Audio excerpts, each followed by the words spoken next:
Welcome to the Sales Influence Podcast, where we talk about finding the why in how people buy. I'm your host, Victor Antonio. Thank you for joining me here in Georgia. It's a beautiful sunny day. I am in a good mood, so I hope you are too, because today I want to talk about how do we guide our customers? How do we provide a guiding experience? Now, listen to this phrase. Customers want to be guided, but they don't want to be told. Let me say that again. Customers want to be guided, but they don't want to be told what to do or what to buy. So what is our job in selling? Our job in selling is to look at the choices in front of the customer and guide them, funnel them to a decision-making point where they can actually make a buying decision. But now, I've talked about this in my past podcasts. When you give people too many choices, the paralysis by analysis kicks in. In other words, they get buyer's regret. Buyer's regret means they'd rather not choose anything for fear of being wrong and have buyer's regret. That differs from buyer's remorse. Buyer's remorse, you just hate the fact that you actually bought something. Buyer's regret is that when you're presented with options and you're overwhelmed in terms of how to make a buying decision, you rather not make a decision and regret it than make a decision and fully regret it.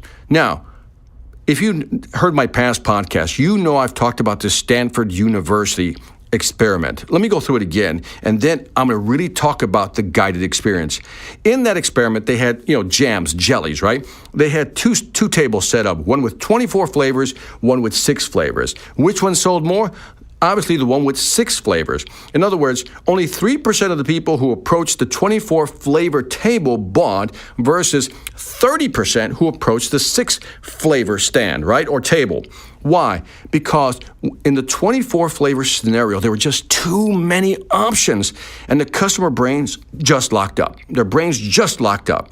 So what is our job? Is to funnel everything down from 24 all the way down to 6, maybe even down to 3, and maybe down to 2. In other words, funneling makes sense. Now, let me give you an example, and then hopefully this will tie into how you can improve your selling. Have you ever been to a hotel?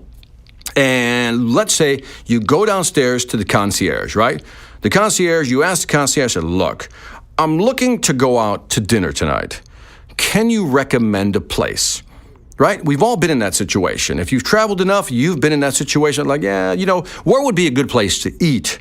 Now, let's say the concierge can respond one of 3 ways. The first one is, I know the ideal place for you. And let's say you're looking for a good steak. And he'll say, you know what? I know the ideal place for you. Calls a taxi and just shoves you in the car. Option 1. Option 2, they say, well, look, here are 6 places you could go for a great steak. Let me know if you have any questions. That's option 2. Now, option 3 is the concierge will say, well, tell me what's the occasion. Is this business? Is this personal? Is it family? What are you looking for? And then you give the concierge your information, and he says or she says, based on what you've just said, here are 2 places I would recommend. And the first one would be my first recommendation. Which option would you take? How would you like to be guided? The first one was, let me repeat them again. 1, I know a perfect place for you. Here, just get in the taxi, go there. That's option 1. Option number 2, here's 6 options.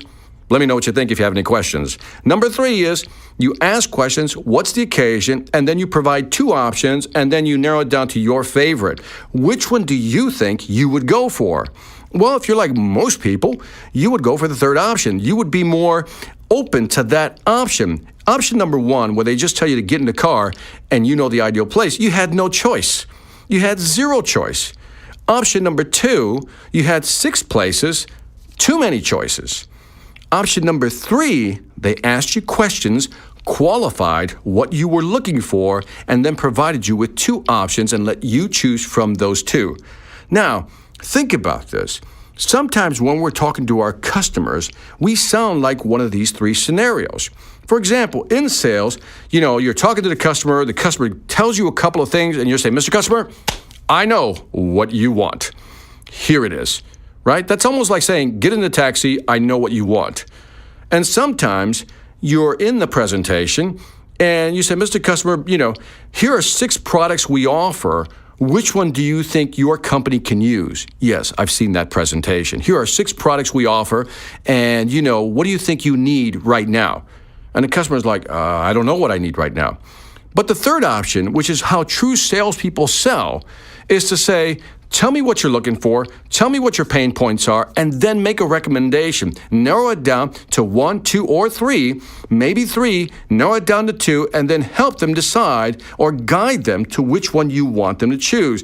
This is a much better selling experience. So what you want to do, going back to the original statement, customers don't want to be told, but you can guide them. So you can guide a customer, just don't tell them what to do. But in guiding your customer to the right choice, you have to narrow those choices down based on what they tell you they need. Now, I know this sounds obvious, but it's amazing how many times in a sales presentation, I don't see a salesperson funneling me, guiding me towards 2 or maybe 3 options. So I want you to ask yourself, when you're presenting to a customer, do you ask the key qualifying questions? Do you validate or verify what they're looking for? And then, do you purposely guide them towards 2 or 3 or maybe even 1 solution? And again, keeping in mind that customers want to be guided, they just don't want to be told what to do. So, next time you're presenting, remember, guide them, don't tell them. And that is it for this Sales Influence podcast. Don't forget to leave me some feedback on iTunes, Stitcher, or YouTube. You know the deal. I always appreciate hearing your feedback. Also, check out my online sales training platform, the Sales Velocity Academy. If you haven't signed up, why?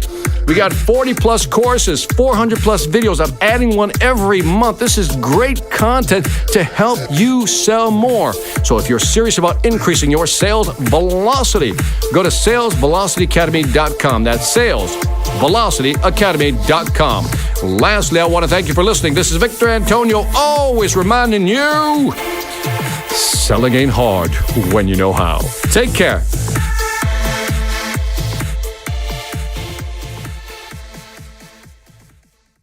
Hi, I'm Victor Antonio. I'm an author, sales trainer, and keynote speaker. I'm often asked, what makes a great speaker?